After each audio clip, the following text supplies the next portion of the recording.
Caros amigos, tudo bem? Meu nome é Renato Serra, essa é a Reciclagem Democrática e esse vídeo eu vou falar um pouquinho sobre a pandemia e as reflexões aí desse processo todo. Mas antes de mais nada, se você ainda não é inscrito no canal, vá lá, se inscreva, dá o seu like, deixe a sua impressão, vai ser muito bom interagir com você. E principalmente, compartilhe esse vídeo, faça ele chegar ao máximo de pessoas possível para que as pessoas também possam estar refletindo sobre o assunto. Dito isso, vamos ao vídeo.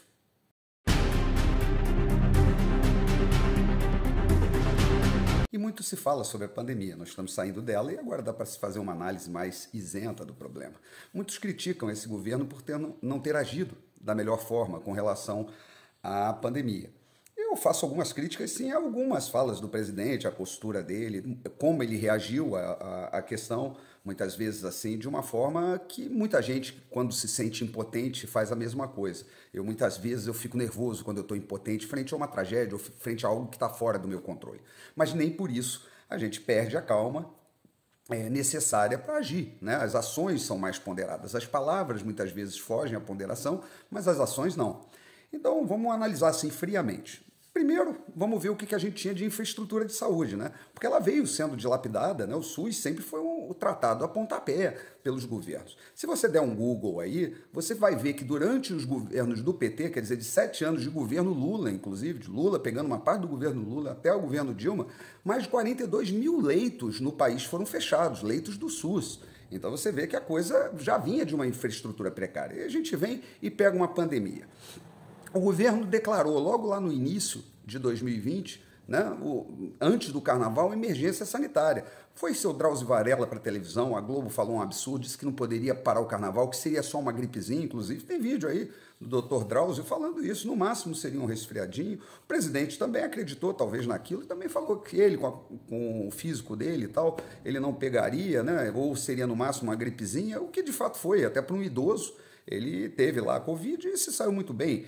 O que me achei assim, muito estranho nesse processo todo, né, foram as pessoas, né? Tudo bem, a gente tem que apoiar a vacina mesmo. O Brasil foi um dos primeiros países a começar a vacinação e que em menos de um ano cumpriu todo o espectro vacinal de uma população de mais de 200 milhões de habitantes. Não é uma coisa pequena, tá certo? É necessário uma logística, uma organização imensa, principalmente vacinas como a da Pfizer, que precisavam de uma armazenagem assim a menos 60 graus centígrados, já não tem freezer que faz isso, teve que se elaborar uma logística toda para fazer isso, quer dizer, o Brasil é territorialmente imenso e se fez, né? O Brasil, ele começou a vacinar um mês depois da primeira vacina aplicada no mundo. Ele só comprou as vacinas depois que houve uma lei aprovada no Congresso para isso, porque no contrato que foi apresentado pela Pfizer, ela praticamente era inimputável qualquer que fosse a consequência da vacina e também ali assumia que nem sabia quais eram os efeitos colaterais. Então, isso daí não importa. A situação era emergencial, acho que o governo agiu da melhor forma possível.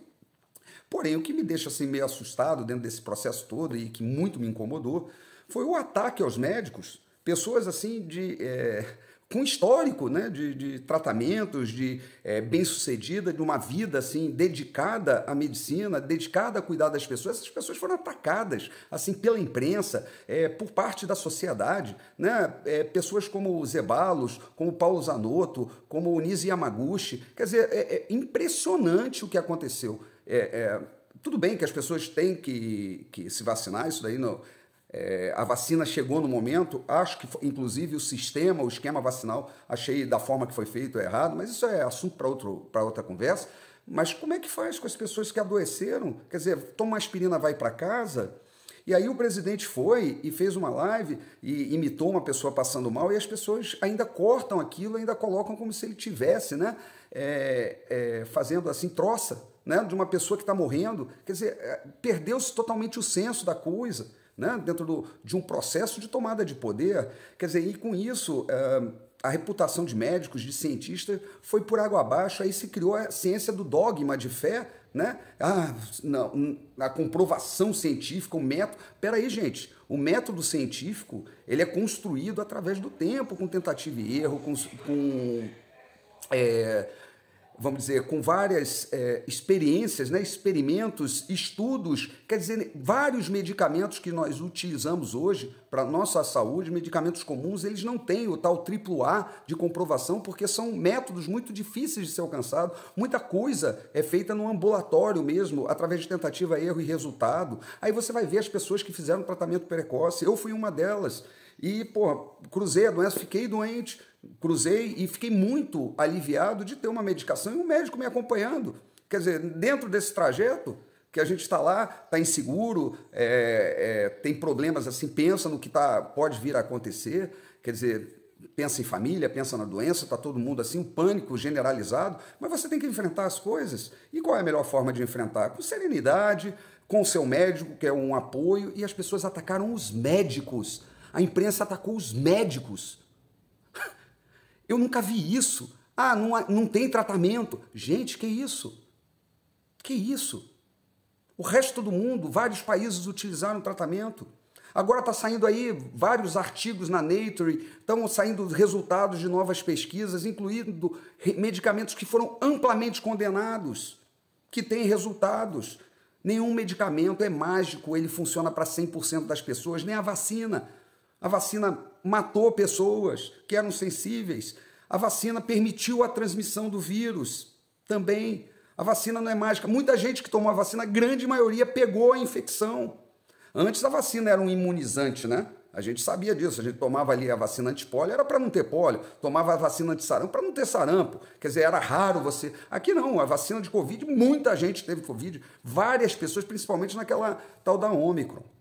Então, nesse momento, sinceramente, será que as pessoas não vão sentar e, frente a tudo o que aconteceu, e fazer uma reflexão real do problema?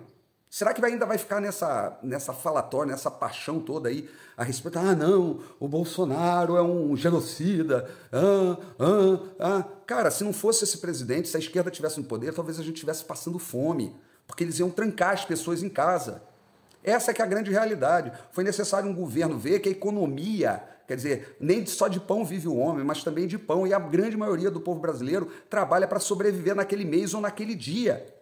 Ela não pode parar de trabalhar e se dar o luxo de ficar em casa, tá certo? Então, a coisa foi feita sem equilíbrio, usaram o medo contra vocês, e você ainda não vai refletir sobre isso, não? Não vai agora, no momento que a coisa amainou, quer dizer, passou, eu acho que, e ver o que foi todo esse processo? Faz o seguinte, cara, reflete um pouco sobre isso aí. Afinal de contas, tá chegando o dia da eleição, né? E a gente tem que votar certo, tá bom? Um grande abraço e até a próxima.